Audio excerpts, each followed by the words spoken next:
죽어가는 아들을 살리기 위해 차도로 뛰어든 아버지 이상철, 진석의 쥐덫에서 끝내 빠져나오지 못한 여자 고성이 같은 시각 두 사람의 생사는 운명의 손에 맡겨집니다. 오늘 이야기 시작합니다. 구독과 좋아요는 영상 제작에 큰 힘이 됩니다. 고성이는 박진석 앞에서 완전히 무너져 있었습니다. 지난 몇 달간 버텨온 모든 것들이 한순간에 무너져 내리는 것 같았어요. 그녀의 손은 떨렸고 목소리는 갈라졌습니다. 나 더는 못하겠어. 그 말 한마디에 담긴 무게는 평생을 짊어진 가난과 굴욕, 그리고 끝없는 싸움의 흔적이었습니다. 그녀는 이제 더 이상 대적할 힘도 판을 뒤집을 카드도 남아있지 않았어요. 모든 전략이 실패했고 모든 희망이 꺾였습니다. 그날 밤 어둠이 깊게 내려앉은 골목길. 고성이는 박진석의 집 앞에 홀로 서 있었습니다. 차가운 바람이 그녀의 얼굴을 스쳤지만 이미 그녀의 마음은 그보다 훨씬 더 차갑게 얼어붙어 있었어요. 손 안에 든 것은 수면제통.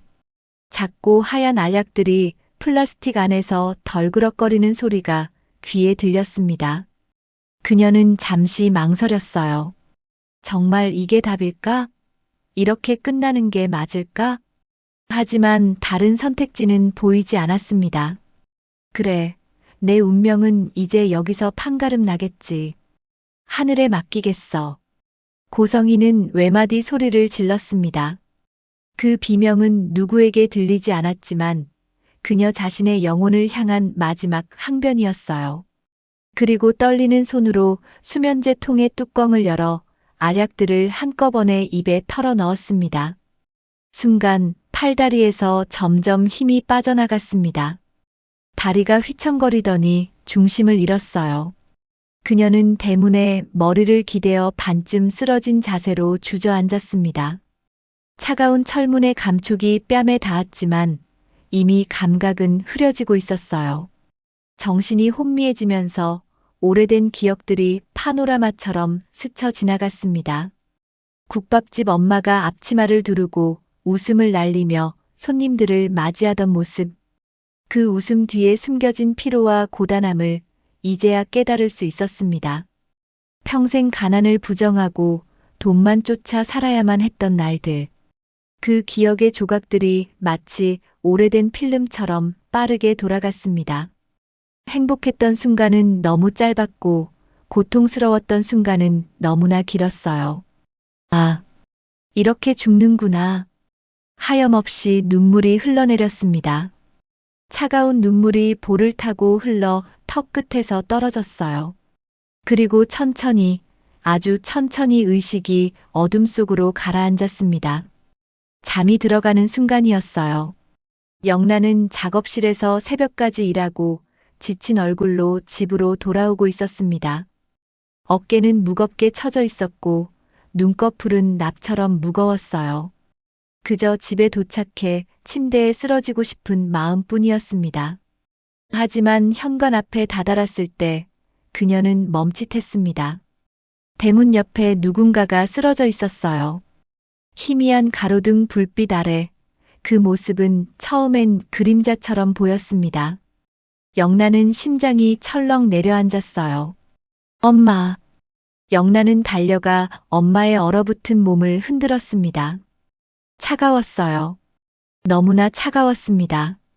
엄마의 얼굴은 창백했고 입술은 파랗게 질려 있었어요. 엄마, 엄마, 정신 차려요. 엄마. 영란의 목소리는 공포와 절망으로 떨렸습니다. 그녀는 엄마의 맥박을 확인하려 했지만 손이 너무 떨려서 제대로 느낄 수가 없었어요. 가슴이 쿵쾅거렸고 머릿속이 하얘졌습니다.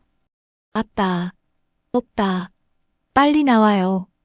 영란은 집 안으로 뛰어들어가며 소리쳤습니다. 그녀의 비명 같은 외침에 잠들어 있던 박진석과 성재가 황급히 침대에서 일어났어요. 박진석은 현관으로 뛰쳐나와 쓰러진 고성이를 보는 순간 얼굴이 새하얗게 질렸습니다. 그의 손도 떨렸어요. 성재는 재빨리 휴대폰을 꺼내 119에 전화를 걸었습니다. 여보세요. 빨리 와주세요. 우리 엄마가 의식이 없어요. 시간은 마치 멈춘 것처럼 느려졌습니다. 구급차의 사이렌 소리가 들려올 때까지의 몇 분이 몇 시간처럼 느껴졌어요. 영란은 엄마의 손을 꼭 잡고 계속해서 불렀습니다. 어느새 119 구급대가 도착했고 응급처치를 받은 고성이는 들것에 실려 구급차로 옮겨졌습니다. 구급차의 빨간 불빛이 어둠 속에서 회전하며 밤을 찢었고 사이렌 소리는 온 동네에 울려 퍼졌어요.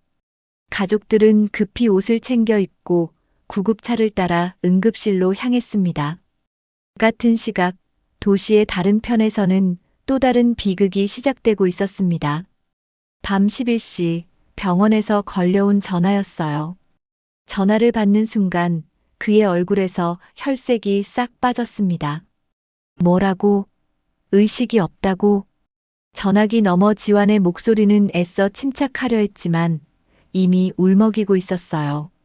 형이 의식불명 상태래요. 아버지 빨리 와주세요. 그 한마디가 상철의 심장을 관통했습니다. 숨이 멎는 것 같았어요. 손에서 힘이 빠져 휴대폰을 놓칠 뻔했습니다. 급히 작업복을 갈아입으며 택시를 불렀어요.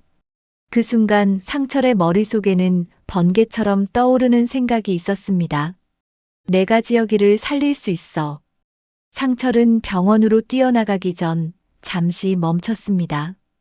그리고 주머니 속 휴대폰을 꺼내 들었어요. 떨리는 손가락으로 아내 다정에게 메모를 작성하기 시작했습니다. 다정아, 너 정말 많이 사랑했다. 너랑 함께한 모든 순간이 행복했다. 우리가 함께 웃었던 날들, 힘들 때 서로를 위로했던 밤들, 아이들과 함께 만들었던 추억들. 그 모든 게 내 인생의 전부였어. 만약 내 생명이 지혁이를 살릴 수 있다면 난 기꺼이 내던지고 싶다. 너 혼자 남겨서 미안해. 그래도 부탁한다. 울기만 하지 말고 내 심장으로 지혁이 살려줘. 전송 버튼을 누르는 손이 떨렸습니다. 한참을 망설였어요. 하지만 상철은 결국 버튼을 눌렀습니다. 그 메모는 사실상 유서였으니까요. 상철은 집을 나와 거리로 나섰습니다. 차가운 밤 공기가 얼굴을 때렸지만 느껴지지 않았어요. 건너편에 콜 택시가 보였어요. 상철은 차도 쪽으로 걸어 나갔습니다. 신호등도 차들도 아무것도 눈에 들어오지 않았어요. 머릿속에는 오직 하나의 생각만이 맴돌았습니다. 내 심장이면 지혁이를 살릴 수 있을지도 몰라. 그 희망이, 그 마지막 한 줄기 가능성이 상철을 앞으로 밀어냈습니다. 때마침 달려오는 대형 트럭을 보고 그는 차도로 발을 내디뎠어요. 그 순간 헤드라이트가 번쩍 빛났습니다. 급브레이크 소리가 귀를 찢었고 타이어가 아스팔트 위를 미끄러지는 끔찍한 마찰음이 밤을 가득 채웠어요. 그리고 쾅! 상철의 몸이 공중으로 튕겨 올랐습니다. 세상이 한순간 정지한 것 같았어요. 시간이 멈췄고 모든 소리가 사라졌습니다. 그리고 그의 몸은 중력에 이끌려 다시 땅으로 떨어졌어요. 퍽! 둔탁한 소리와 함께 상철은 차가운 아스팔트 위에 쓰러졌습니다. 의식은 서서히 흐려졌고 눈앞이 점점 어두워졌어요. 그 순간 멀리서 다정의 휴대폰에 메모 알림이 울렸습니다. 다정은 휴대폰을 집어들었어요. 메시지를 읽는 순간 그녀의 얼굴에서 모든 혈색이 사라졌습니다. 다정아, 너 정말 많이 사랑했다. 처음 몇 줄을 읽을 때는 무슨 뜻인지 몰랐어요. 하지만 계속 읽어내려가면서 다정의 손이 떨리기 시작했습니다. 만약 내 생명이 지혁이를 살릴 수 있다면. 숨이 멎었습니다. 심장이 얼어붙는 것 같았어요. 아니야. 아니야. 당신 그런 말 하지 마. 그녀는 휴대폰을 집어들고 남편에게 전화를 걸었습니다. 여보, 여보. 연결음만 길게 울릴 뿐 받지 않았습니다. 다정의 손은 더욱 심하게 떨렸고 눈에서는 눈물이 쏟아졌어요. 바로 그때 집 전화가 울렸습니다. 병원에서 걸려온 전화였어요. 환자 보호자이십니까? 교통사고로 응급실에 실려오신 분이. 다정은 전화기를 놓치고 그 자리에 무너져 내렸습니다. 오열이 터져 나왔어요. 온몸이 떨렸고 숨을 쉴 수가 없었습니다. 병원 복도는 차갑고 하였습니다. 소독약 냄새가 코를 찔렀고 형광등 불빛이 눈을 아프게 했어요. 다정은 중환자실 앞 의자에 앉아 있었습니다. 가족들이 주변에 둘러앉아 함께 울고 있었어요. 울음소리가 복도에 메아리 쳤습니다. 상철은 중환자실로 옮겨졌고 의식은 돌아오지 않았습니다. 의사들은 최선을 다하고 있지만 상태가 매우 심각하다고 했어요. 다정은 계속해서 눈물을 닦았습니다. 손수건은 이미 젖어 있었고 눈은 붉게 부어올라 있었어요. 하지만 그녀는 일어서지 않았습니다. 일어설 수가 없었어요. 그때 다정의 머릿속에 남편의 마지막 말이 다시 떠올랐습니다. 울기만 하지 말고. 지혁이 살려줘. 다정은 이를 악물었습니다. 주먹을 꽉 쥐었어요. 울음이 올라올 때마다 목을 눌러 삼켰습니다. 눈물은 계속 흘렀지만 더 이상 소리내어 울지 않았어요.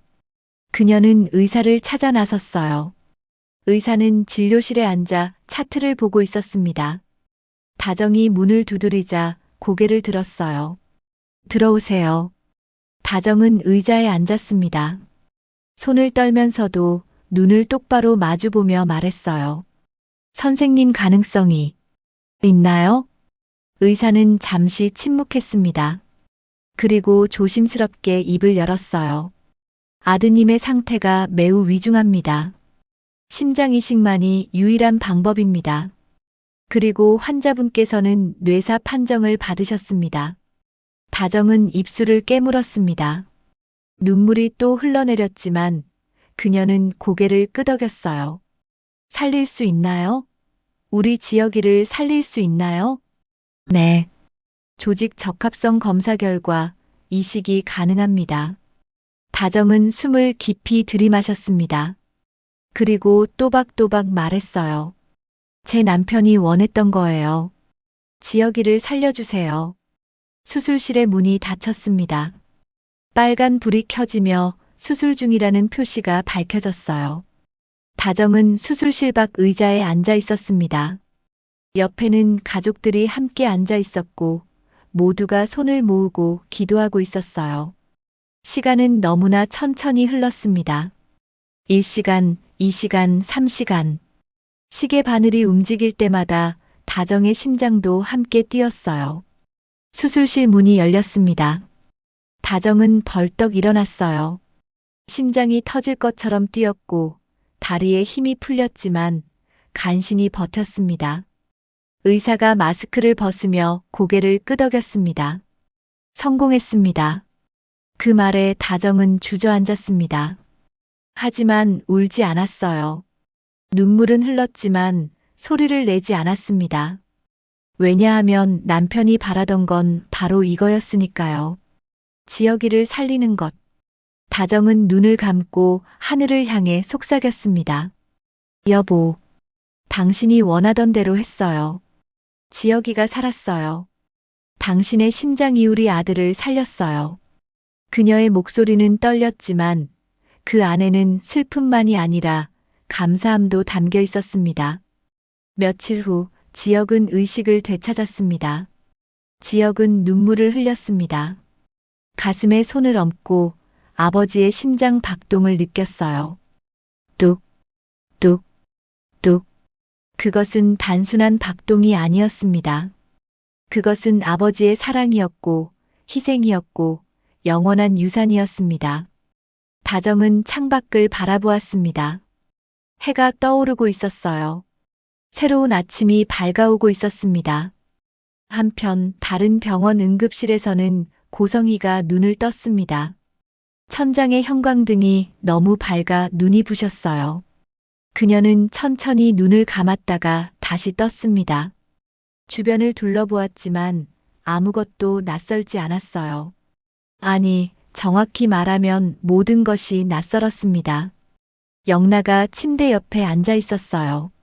눈은 붉게 부어 있었고 얼굴은 창백했습니다. 고성희가 눈을 뜨자 영나는 벌떡 일어났습니다. 엄마, 정신 차리셨어요? 고성희는 영나를 바라보았습니다. 그 얼굴을 처음 보는 것 같았어요. 누구지?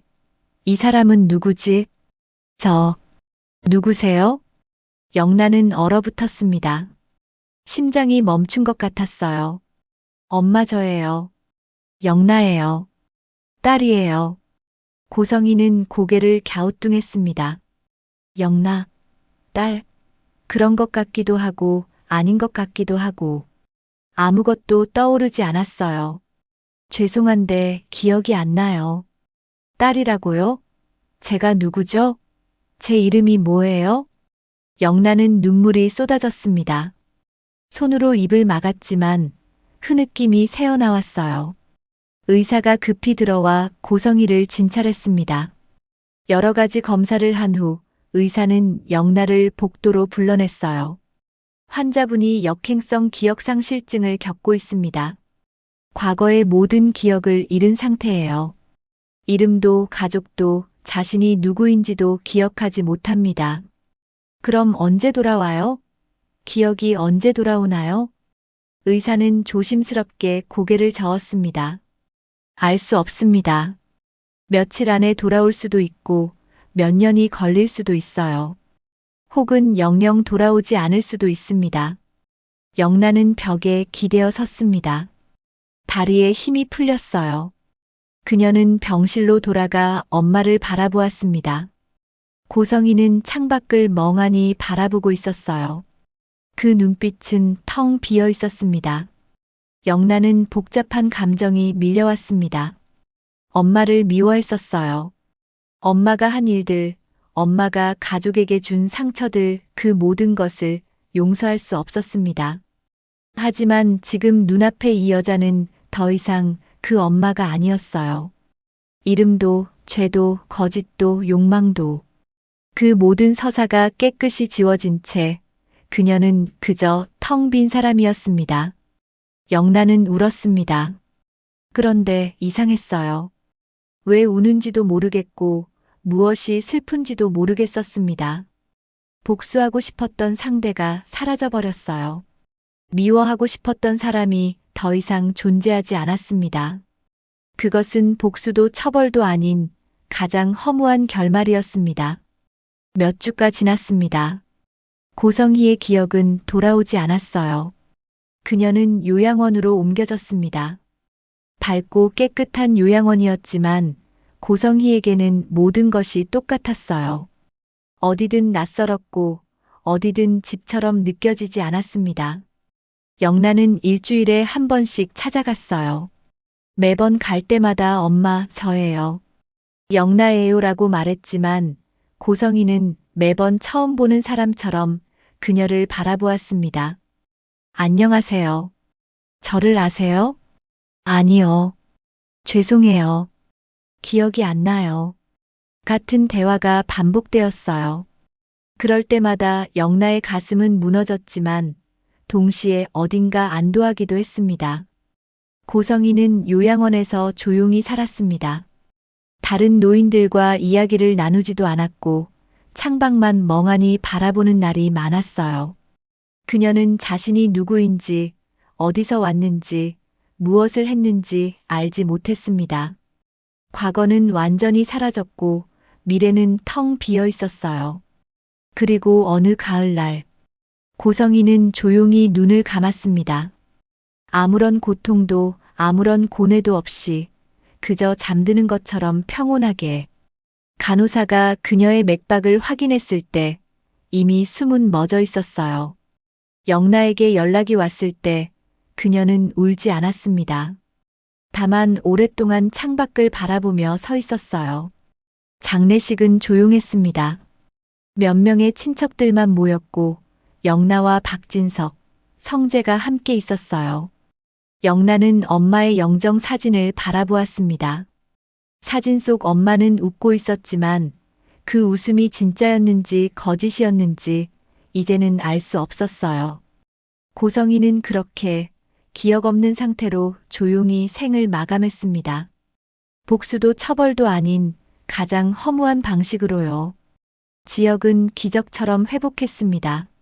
수술 후 몇 주 동안 중환자실에 있었지만 아버지의 심장은 그의 가슴에서 힘차게 뛰었어요.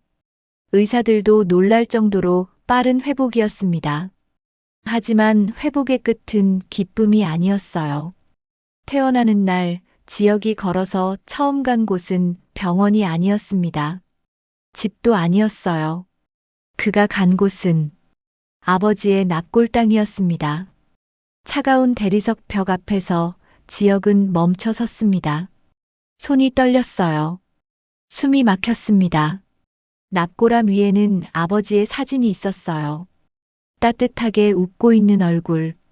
지역은 그 사진을 한참 바라보다가 무릎을 꿇었습니다. 아버지. 목소리가 갈라졌습니다. 눈물이 쏟아졌어요. 저 아버지를 원망하고 살았습니다. 지역은 손으로 얼굴을 감쌌습니다. 온몸이 떨렸어요. 눈물이 바닥에 떨어졌습니다. 지역은 숨이 끊어질 듯 울었어요. 그런데 아버지는 그런 저를 위해 목숨을 말을 잇지 못했습니다. 가슴이 너무 아팠어요. 아버지의 심장이 뛰는 것을 느낄 수 있었습니다.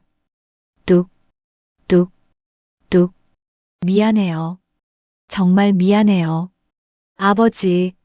한참을 울고 나서 지역은 천천히 고개를 들었습니다. 눈은 붉게 부어 있었고 얼굴은 눈물로 젖어 있었어요.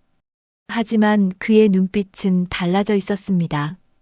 이제 더 이상 울지 않을게요. 지역은 손으로 눈물을 닦았습니다. 아버지가 원했던 대로 제가 가족의 기둥이 될게요. 엄마를 지킬게요. 동생들을 보살필게요. 그는 깊이 숨을 들이마셨습니다. 좋은 일도 많이 하고 남들 살리는 일도 하면서 살게요. 아버지가 제게 주신 이 생명을 헛되이 쓰지 않을게요. 그 옆에는 은호가 조용히 서 있었어요. 그녀도 울고 있었습니다. 은호는 지역의 어깨에 손을 얹었습니다. 말없이 같은 방향을 바라보며 서 있었어요. 나도 같이 갈게. 은호의 목소리는 부드러웠지만 단호했습니다.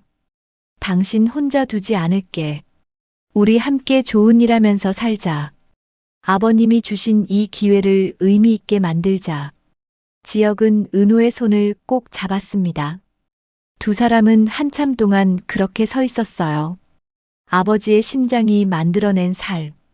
이제는 자신이 누군가의 삶을 지탱해야 하는 자리. 그렇게 상철의 선택은 죽음이 아니라 유산이 되었습니다. 1년 후, 지역과 은호는 심장병 어린이들을 돕는 재단을 설립했습니다. 아버지 이상철 재단 이름으로 매달 수십 명의 아이들이 수술비 지원을 받았고 많은 가정이 희망을 찾았어요.